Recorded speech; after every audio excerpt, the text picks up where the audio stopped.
Інжу, сәлем. Қалың қалай? Сәлем, бәрі жақсы, рахмет.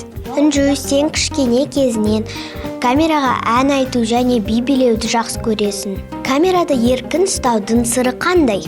Мен кішкентай кезімнен бері камераны жақсы көретінмін. Сол үшін мен камера алдында өзімді еркін ұстаймын. Бастысы қысылмау керек және ұялмау керек.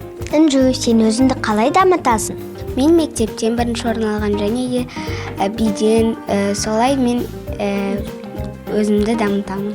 Сонымен қатар мен тілші курсына қатысып жүрмін. Інжу, өскенде кім боласың? Менің армандарым өте көп. Соның бірінде мен дәрігер боламын өскенде. Адамдарға көмектесемін. Еліктейтін адамдарың бар ма?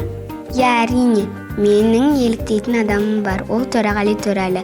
Мен кішкентай кезімнен бері оны айтып және би билеп келе жатырмын онымен. Жақсы адамдардың қасиеттері қандай болу керек? Бір-біріне көмектесетін жандар болу керек. Достарың көп пе?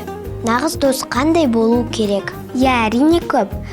Мен дос дегенді сезініп көрмегенмін, бірақ дос деген адал және қуанышта да, қиындықта да табылатын дос болу керек. Дұрыс айтасың. Нағыз дос жанашыр және өте адал болу керек.